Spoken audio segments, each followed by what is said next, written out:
بسم اللہ الرحمن الرحیم الحمدللہ رب العالمین۔ پاکستان کا دورہ ہوا ماہ رمضان کی تبلیغ کی سلسلے میں۔ قم المقدسہ سے میں پاکستان آیا اور یہاں پر اپنی تبلیغی مصروفیات سے وقت نکال کے سرگودہ آیا، اور یہاں پر میں نے کوشش کی کہ اپنے قدیمی ایک دوست سے ملاقات ہو تاکہ ان سے بہت ساری بعض حالات حاضرہ پر بھی اور بعض علمی گفتگو ان کے ساتھ کی جا سکے۔ تو بہرحال ان کے دولت کدے پر میں آیا اور یہاں ان سے ملاقات ہوئی، اور جو شخصیت میرے ساتھ ہیں ان کا جانا پہچانا نام ہے، سوشل میڈیا پر بھی ایکٹیو ہیں، مجالس کے اندر بھی بہت زیادہ مصروف ہیں، اور درس و تدریس میں بھی ان کی مصروفیت جو ہے وہ جاری ہے۔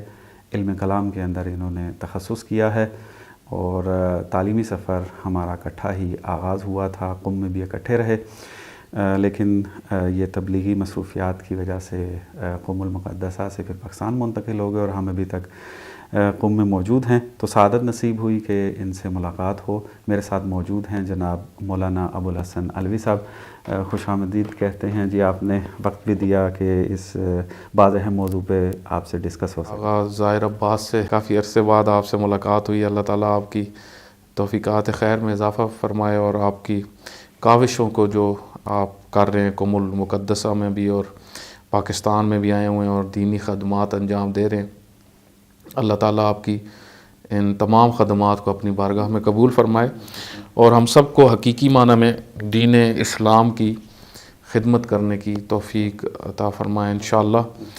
اور آپ نے جس طرح بیان کیا، بالکل آپ کے ساتھ ماشاءاللہ ہمارا بڑا اچھا وقت گزرا، اور ابھی بھی جب بھی آپ پاکستان میں آتے ہیں تو الحمدللہ بڑی خوشی ہوتی ہے۔ آغا صاحب کا جس طرح موضوع بھی علم کلام ہے اور فلسفہ میں بھی ان کے جو ہیں وہ تخصص موجود ہے، میرا بھی، تو ہماری آج کوشش ہوگی کہ بعض وہ سوالات جو ہمارے جوانوں کے ذہن میں دین کے حوالے سے اٹھتے ہیں یا ان سے سوال پوچھے جاتے ہیں اور پریشان ہوتے ہیں ان سوال کے پوچھنے پر، تو وہ بعض سوالات ہم ڈسکس کریں گے۔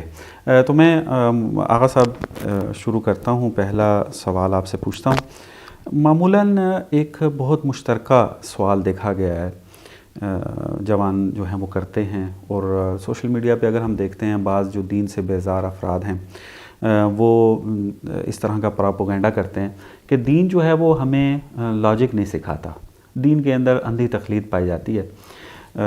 اگر آپ نے لاجک کو سیکھنا ہے، اگر آپ نے لاجیکل گفتگو کرنی ہے تو آپ دین سے ہٹ جائیں اور سائنس کی طرف آ جائیں، یہ آپ کو لاجک سکھاتی ہے۔ تو آیا واقعاً کیا دین جو ہے وہ یعنی لاجک نہیں سکھاتا، اس کے اندر لاجک موجود نہیں ہے، یا بلکہ ان کا دعویٰ جو ہے وہ غلط ہے؟ بہت ہی بنیادی سوال جو آج کل ہمارے جوانوں کے ذہن میں آتا ہے، ہم نے اس پہ پہلے بھی ڈسکشن کی، اور اصل میں تو یہ سید ہمارے جو ہیں ان کا آغا بزرگوار ہیں، یہ ہمارے ان کا تواضع ہے کہ یہ محبت اور شفقت کرتے ہیں، اور شروع سے ہمارا ایک علمی ذوق رہا، آپس میں گفتگو ہوتی رہتی ہے مختلف موضوعات پہ بھی۔ ان دنوں میں بھی جو ہم ملاقات میں بھی ہماری گفتگو کافی سارے موضوعات پہ ہوئی، تو ہم نے کہا اپنے عزیزان کے ساتھ بھی ان باتوں کو شیئر کریں۔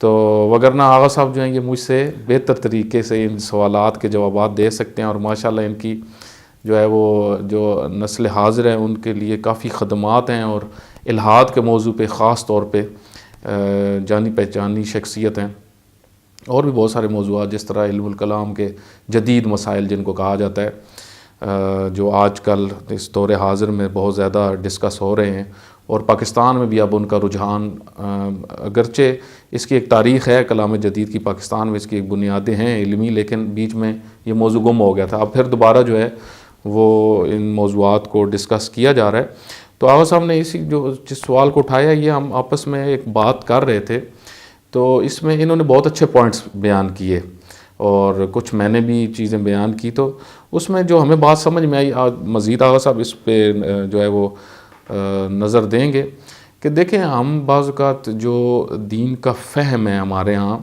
اس میں بہت ساری غلطیاں ہوتی ہیں، کیونکہ ہم جو ہے وہ جس کلچر میں ہیں، تو ہمارے پاس اصل دین کا جو کنسیپٹ ہے وہ کسی لاجک یا ہم جس طرح کہتے ہیں نا خود قرآن کی بنیادوں میں یا احادیث کی بنیادوں سے ہم نے صحیح احادیث کی بنیادوں سے ہم نے دین فہمی نہیں حاصل کی، بلکہ ہم اکثر جو ہے وہ جن چیزوں کی قرآن کریم نے مذمت کی ہے ہم بعض اوقات انہی چیزوں کو دینداری سمجھ رہے ہوتے ہیں.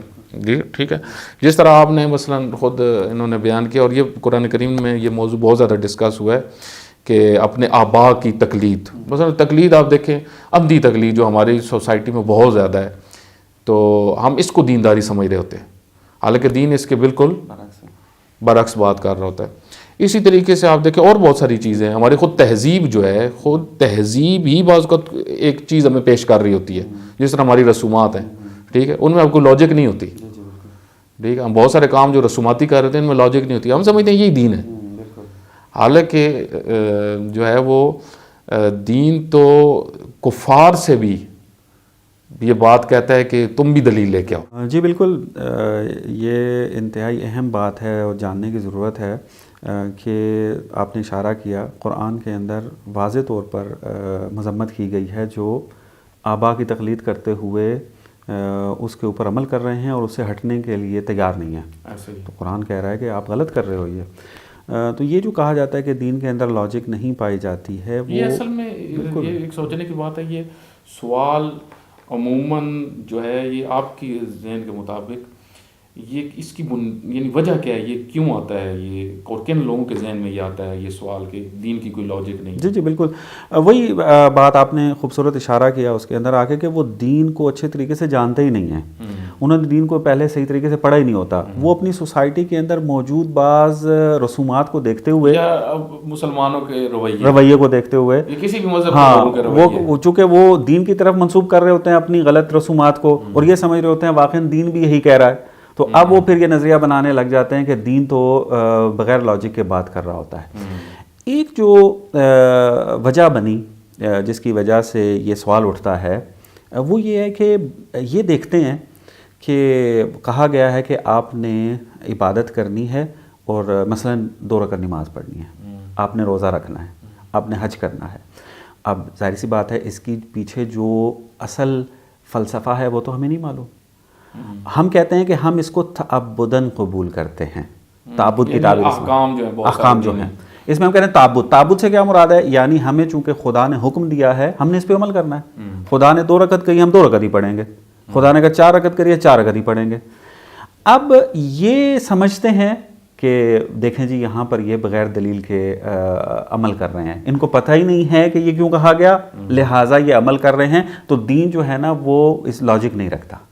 ان کو یہ بات نہیں پتا ہے کہ تعبدی جب ہم کہتے ہیں تو پہلے ہم دلیل کے ساتھ خدا کو ثابت کر چکے ہیں، خدا کے عادل ہونے کو ثابت کر چکے ہیں، خدا کے حکیم ہونے کو ہم عقلی دلیل سے ثابت کر چکے ہیں.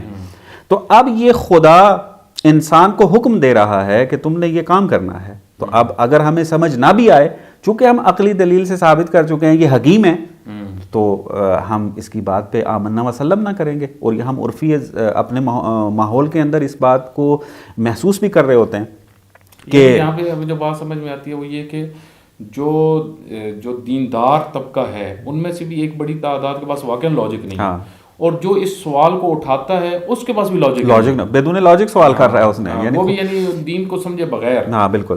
اور یہ ہے کہ خود دیکھیں نا، دین کو سمجھنا کیا، تعبدی احکام کو سمجھنے کی ضرورت تھی، یہ سمجھتا نہیں ہے. بالکل، تعبدی احکام کی بنیادوں میں بنیاد کیا. ہاں ہمارا نظریہ یہ ہے کہ تعبدی احکام کے پیچھے بھی ایک مضبوط فلسفہ موجود ہے. بعضوں کو ہم جانتے ہیں، ہمیں ائمہ معصوم نے بتایا ہے، اور بعضوں کے تک ہماری رسائی نہیں ہے. معصوم آئیں گے تو ہمیں بتائیں گے، یا قیامت کے دن ہمارے لیے واضح ہوگا. لیکن چونکہ ہم نے خدا کو عقلی دلیل سے ثابت کیا ہے، اس کو عادل ہونا، اس کا حکیم ہونا، اس کا جو ہے وہ قادر ہونا، یہ ساری چیزیں ہم ثابت کی ہیں، تو اب یہ عقلی دلیل ہمیں یہ کہتی ہے کہ یہ حکیم ذات جو ہے جو کچھ تمہیں حکم دے تم اس پہ عمل کرو. جس طرح کے مثلا اگر آپ کو پتہ چل جائے یہ ڈاکٹر ماہر ہے، تو آپ کو یہ ثابت ہو جائے آپ کے لیے، تو اب وہ ڈاکٹر جو بھی آپ کو نسخہ بتائے گا، جو بھی آپ کے لیے دوائی تجویز کرے گا، آپ کو اس کے پیچھے فلسفہ نہ بھی سمجھ میں آئے گا تو آپ کی عقل یہ ایک حکم لگا رہی ہوگی کہ تم نے اس کی بات ماننی ہے، بالکل ایسے تم نے اس کی بات ماننی ہے، چاہے آپ کو سمجھ نہ آ رہی ہو. اور یہ لاجیکل ہی شمار ہوتی ہے بات. کوئی بندہ آ کے یہ مذمت نہیں کرتا کہ تم ڈاکٹر کی بغیر دلیل کے بات کیوں مان رہے ہو. ہم پہلے اس کو اگلی طور پر سمجھ چکے ہیں، پہلے آپ سمجھ چکے ہیں، وہ اصل چیز تھی. تو تعبدی احکام کے اندر ہم پہلے خدا کے وجود کو چونکہ ثابت کر چکے ہیں تو یہ لاجیکل ہوتا ہے. یا مثلا جو بعض اوقات اس طرح ہوتا ہے کہ لوگوں کے جو دیندار طبقہ ہوتا ہے ان کے پاس کیونکہ جب فلسفہ اور انہوں نے عقلانی بنیادوں پہ دین کو نہیں سمجھا ہوتا تو ان کے اندر ایسے رویے آ چکے ہوتے ہیں کہ جن میں کوئی لاجک نہیں ہوتی. بالکل ٹھیک ہے. تو اس سے یہ لوگ جو دین مخالف لوگ بالکل ایسے تو یہ شبہات اٹھاتے ہیں کہ دیکھو ان کے پاس لاجک نہیں. تو یہاں سے ہم جو بات سمجھ سکتے ہیں وہ یہ کہ ایک ڈفرنس جو ہمیں کرنا چاہیے وہ یہ کہ ایک دیندار ہے ہمارے ہاں، ایک دین ہے.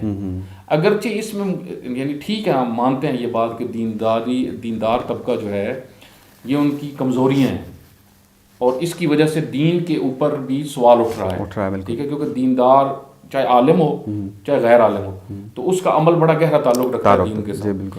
لیکن یہ چیز بھی ہمیں قبول کرنی پڑے گی کہ یہ حتمی اور یہ ایسی چیز ہے جس کو ہم 100% یعنی رد کر سکتے ہیں کہ دین اور دیندار یہ دو جدا چیزیں ہیں. دو چیزیں یعنی یہ مساوی نہیں ہے. مساوی نہیں، یہ ہم اس کو جو ہے وہ قبول نہیں کرتے. اور ہر انسان تھوڑا سا سوچنا شروع کر دے نا اس کو پتہ چل جاتا ہے کہ دین اور چیز ہے، دینداری اور چیز ہے، دیندار اور چیز ہے.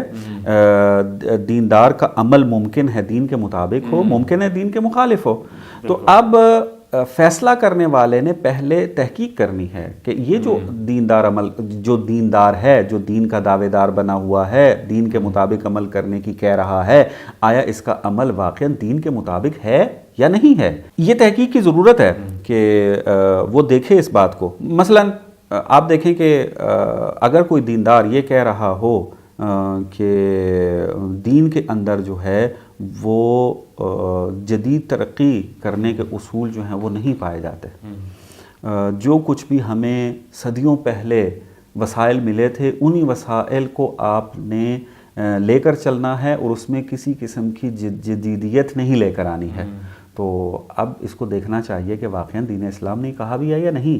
بہت بڑا یہ شبہ ہے، بہت بڑا جو دور حاضر میں کہ دین جو ہے وہ آپ کو پسماندگی کی طرف لے کے جاتا ہے. ہاں وہی اب دیکھنا یہ ہے کہ آیا واقعاً دین پسماندگی کی طرف لے کے جا رہا ہے. دیندار جنہوں نے دین کو صحیح نہیں سمجھا، دین کے ٹھیکیدار بنے ہوئے ہیں لیکن دین کو صحیح نہیں سمجھا. اب وہ یہ سمجھ رہے ہیں کہ جو ہمارے سلف نے جو کچھ بھی استعمال کیا بس وہی ہم نے لینا ہے. اور اس کی سید آپ دیکھیں اس میں اگر ہم دیکھیں نا خود مسیحیت میں جو مسیحیت بدلی اس طرف آ گئی کہ وہ سیکولر ہوئے اور پھر ملحد ہوئے، اس میں خود علماء کی جو فہم تھا ناقص، کیونکہ اس میں خود کہا جاتا ہے کیونکہ کتب آسمانی جو تھی ان کے پاس تحریف شدہ ہے، ان کتب آسمانی کے اندر وہ کمپلیٹ تھیوری نہ ہونے کی وجہ سے جو انسانیت کے تقاضے ہیں وہ پورے نہیں کر سکے. یعنی در حقیقت وہ کتب ہی سیکولر اس میں یعنی وہ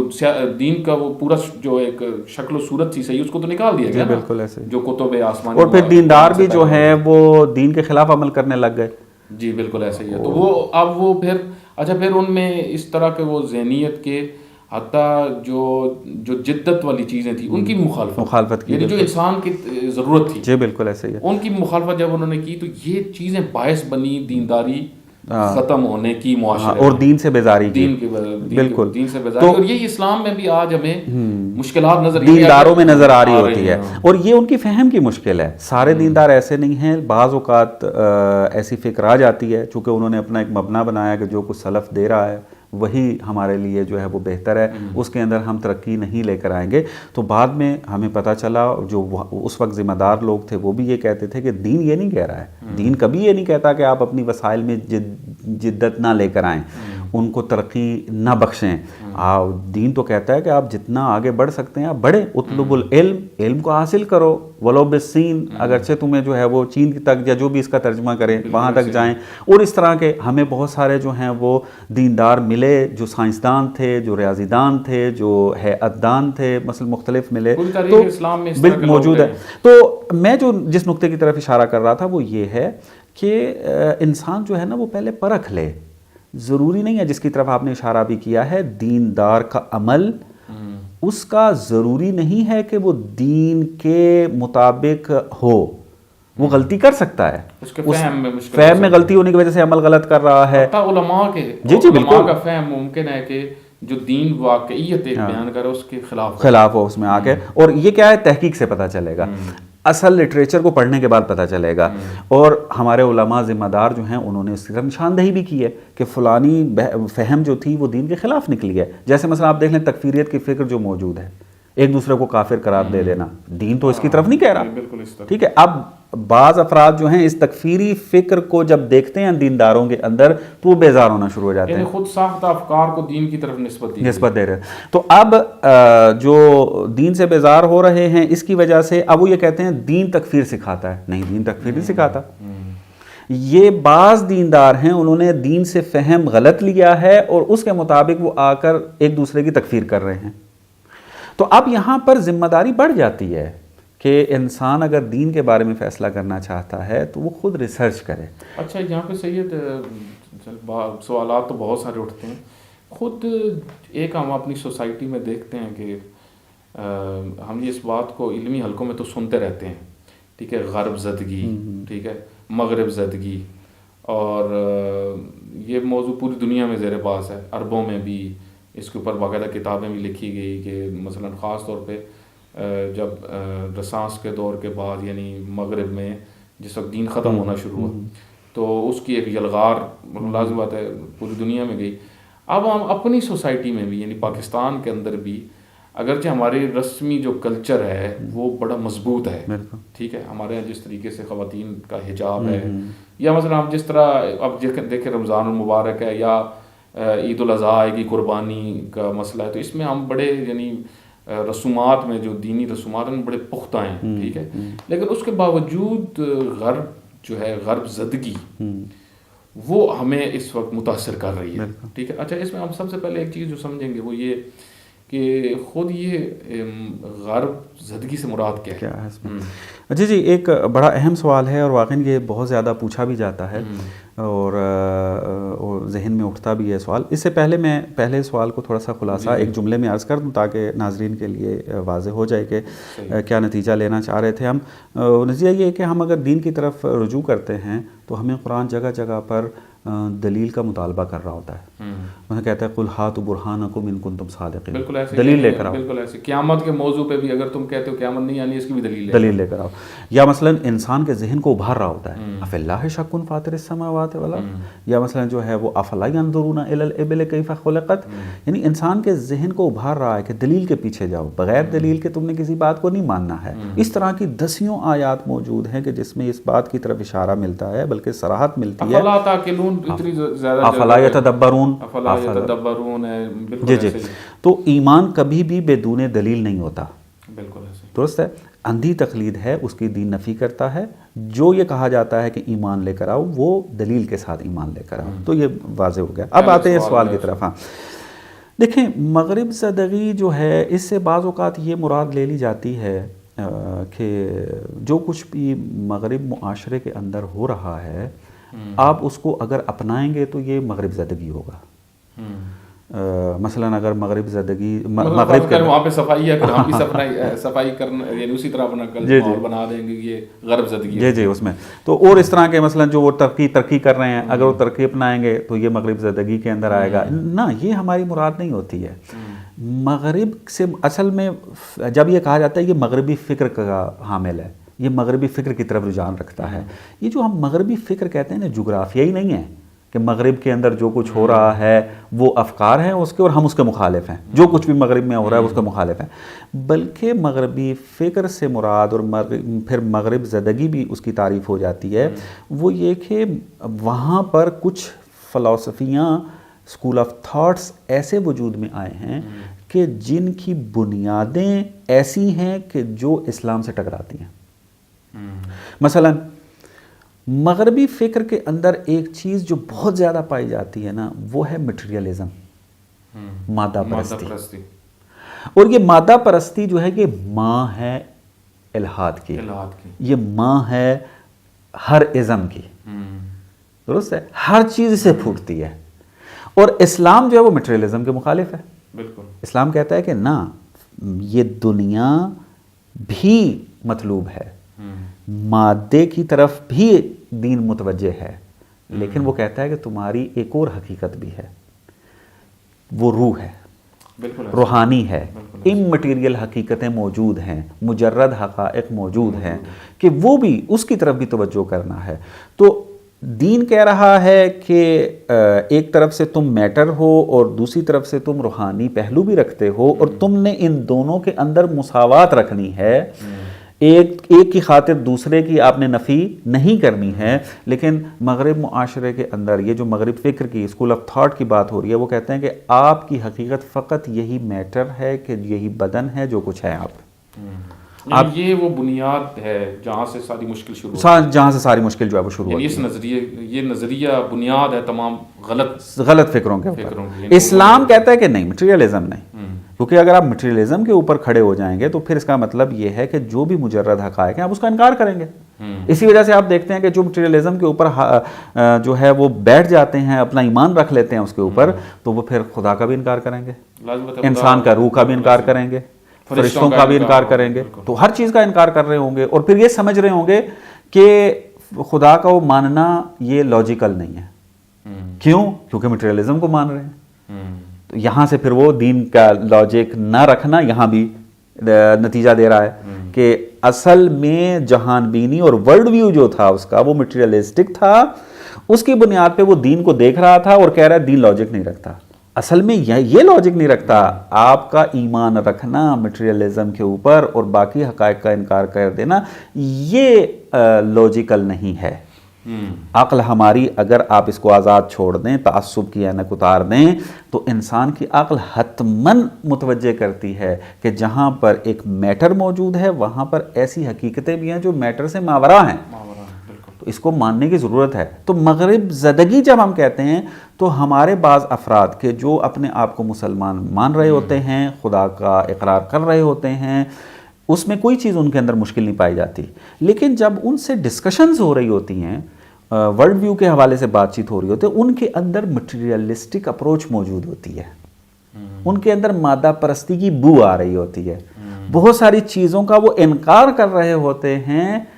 ان کو پتہ نہیں چل رہا ہوتا کہ یہ آپ اسلام کے خلاف بات کر رہے ہیں، اور ان کی بنیاد پیچھے جو ہے وہ مٹیریلزم موجود ہوتی ہے. اور یہ وہ مغرب کی تعلیم وہ مغرب کی تعلیم ہے، وہ اسکول آف تھاٹ ہے. اب یہ مغربی فکر یہ چاہے مشرق میں بھی موجود کیوں نہ ہو، ہم اس کو مغرب کی فکر کہتے ہیں چونکہ یہ وہاں سے نکلی ہے اور اب یہ ایک ٹرم بن چکی ہے. تو اب جو انسان مٹیریلسٹک سوچ رکھتا ہوگا، مٹیریلزم کے مطابق چل رہا ہوگا اور دین کی نفی کر رہا ہوگا، تو ہم کہتے ہیں کہ مغرب زدہ ہے. جو دین سے بیزار ہو رہا ہے مغرب زدگی کی وجہ سے ہے، چونکہ اسی کی سوچ کو لے کے یہ آگے بڑھ رہا ہے. تو یہ ایک مطلب ہے مغرب زدگی کے حوالے سے کہ اس کے اندر یہ مشکل پائی جاتی ہے. ایک سوال جو آتا ہے ذہن میں وہ اس کے ساتھ ہی جڑا ہوا ہوتا ہے کہ وہ یہ کہ ایک طرف ہم دیکھتے ہیں کہ دین فطرت کی بات کرتا ہے، ٹھیک ہے، اور فطرت کو بھی ہم خود بھی درک کرتے ہیں، یعنی ہمارے اندر کچھ چیزیں ہیں، ہم بہت سارے حقائق کو سمجھتے ہیں. اور آپ نے یہ بھی بیان کیا کہ جو مادیت کا یعنی نظریہ ہے، مادہ پرستی ہے جو غرب سے منتقل ہوتا ہے یہ نظریہ، اور وہ ان کی بنیادیں بھی اسی کے اوپر کھڑی ہوئی ہیں. تو یہ واضح طور پہ فطرت کے ساتھ یہ ٹکرا رہا ہے. بالکل ایسے ہی ہے. ٹھیک ہے. تو یہ کن بنیادوں پہ اس نظریے کو جو ہے وہ علمی حلقے قبول کرتے ہیں؟ وہی عرض کیا آپ کو کہ یعنی عام لوگ تو چلے ان کو یہ بات سمجھ میں نہیں آتی. علمی حلقے جو ہیں وہ ایک بات جس کی کوئی لاجک نہیں ہے اور واضح طور پہ یعنی وہ غلط ہے نظریے میں. دیکھیں یہ اصل میں سلسلہ بہت پرانا چلتا ہے، رینیسانس کے زمانے سے. جب مسیحیت کے خلاف اور کلیسا کے خلاف جنگ شروع ہوتی ہے، بنیادیں ادھر وہاں بنیادیں بنتی ہیں.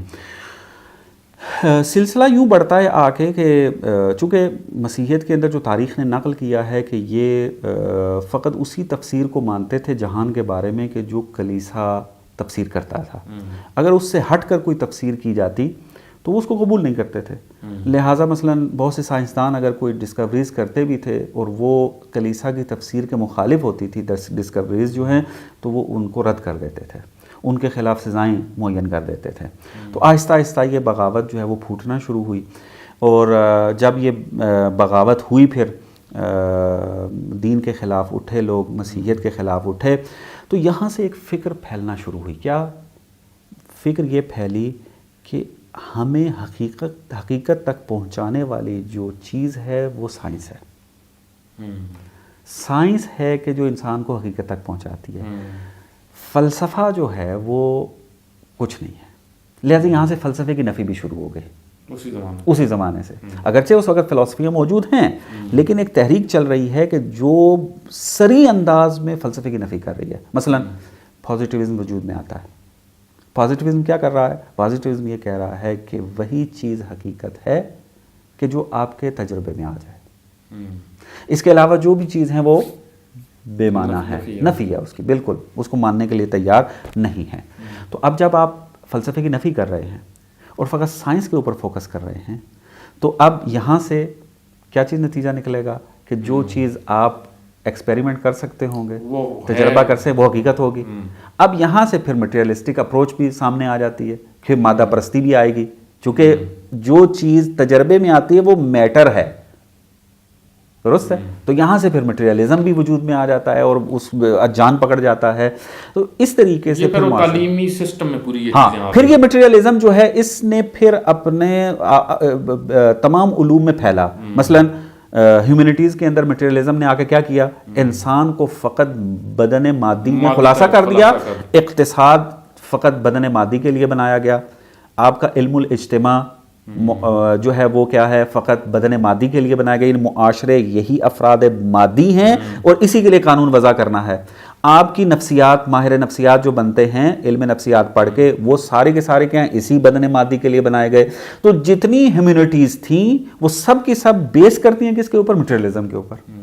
تو اب جو اقتصادیات ہے وہ بھی اسلام کے خلاف ہوگا. اسی طرح ہم علم الاجتماع کو دیکھتے ہیں تو وہاں بھی مادی انسان کے بارے میں ہی جو اصول بیان کیے گئے وہی بیان ہو رہے ہیں.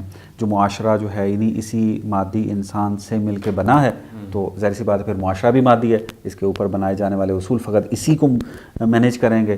اب تمام علوم میں بھی یہ فکر جو ہے بنیاد اس میں آ گیا. ماہر نفسیات, علم نفسیات اور اس طرح کے جتنے بھی علم سیاسیات, سب کے اندر جو ہے یہ مٹیریلزم جو ہے جب اس نے ورود کیا اس میں, تو جتنا کچھ بھی بیان اب کیا جا رہا ہے وہ مادی انسان کے لیے بیان کیا جا رہا ہے. اسی وجہ سے آپ دیکھیں کہ انسان کو حیوان کے درجے میں رکھا جا رہا ہے, کیونکہ وہ اس انسان کو فقط مادی بدن سمجھتے ہیں. اور یہاں سے یہ پھر دین سے ٹکراؤ ہو یہاں سے دین ٹکراؤ ہو جائے گا, کیونکہ انسان دین جو ہے وہ انسان کو افضل مانتا ہے. یہ جو پھر علامہ اقبال نے بھی وہی بات کی ہے کہ اور یہ کلیسا کا نظام تعلیم سازش ہے دین و مروت کے خلاف. یعنی یہ جب یہ بنیادیں ہوں گی تمام علوم کے اندر تو دین سے یہ چیزیں ٹکرا جائیں گے. اب مثلا بعض اوقات ہمارے یہ افراد جو باہر سے پڑھ کے آتے ہیں یا مثلا انہی نصاب کو پڑھتے ہیں تو وہ یہ کہتے ہیں کہ علم اقتصاد ہے, اس سے دین و غیر دین کا کیا تعلق ہے. علم نفسیات ہے, اس کا کوئی دین سے غیر دین سے کیا تعلق ہے. تو تعلق یہ ہم آپ کو بتا رہے ہیں, تعلق یہ ہے کہ جو علم الاقتصاد کے پیچھے جو ورلڈ ویو ہے, جو بنیاد ہے, جو جڑ ہے, وہ مٹیریلزم ہے, مادی انسان ہے, مادی معاشرہ ہے فقط. لیکن دین کیا کہتا ہے, فقط نہیں, مادی معاشرہ بھی اور روحانی پہلو بھی انسان کا, انسان کی روح بھی, انسان کی حقیقت بھی, دونوں کے ساتھ. تو زمین آسمان کا فرق آ جاتا ہے کہ آپ ایک ایسا معاشرہ, ایسے معاشرے کے لیے اصول وضع کریں, بنائیں کہ جس کے بارے میں آپ کا نظریہ یہ ہے کہ اس میں بسنے والے انسان نہ فقط مادی ہیں بلکہ ایک روحانی پہلو بھی رکھتے ہیں. اہداف بدل جائیں گے، اہداف بدل جائیں گے، پورا سسٹم بدلے گا، آپ کا علم اقتصاد بدلے گا، آپ کا علم نفسیات بدلے گا، علم الاجتماع بدلے گا، علم سیاست بدلے گی، سب کچھ بدلے گا. اور بہرحال یہ ایک تفصیلی گفتگو ہے، میرے خیال میں اتنا جو ہے وہ کافی ہے جو آپ نے سوال کیا تھا اس میں. جی انشاءاللہ پھر وقت ملا تو پھر ملاقات جی ضرور ہوئی تو ضرور انشاءاللہ پھر مزید کچھ موضوعات ہیں جو ہم ناظرین کی خدمت میں انشاءاللہ پیش کریں گے، اور آغا صاحب سے مزید استفادہ بھی کریں گے انشاءاللہ. جب بھی یہ آتے ہیں تو بڑی خوشی ہوتی ہے. اللہ سبحانہ و تعالیٰ ہم سب کو جو بھی اس راہ کے راہی ہیں، جو دین اسلام کی خدمت کے لیے جنہوں نے اپنے آپ کو وقف کیا ہوا ہے، اللہ سبحانہ و تعالیٰ ان سب کی توفیقات میں انشاءاللہ مزید اضافہ کرے.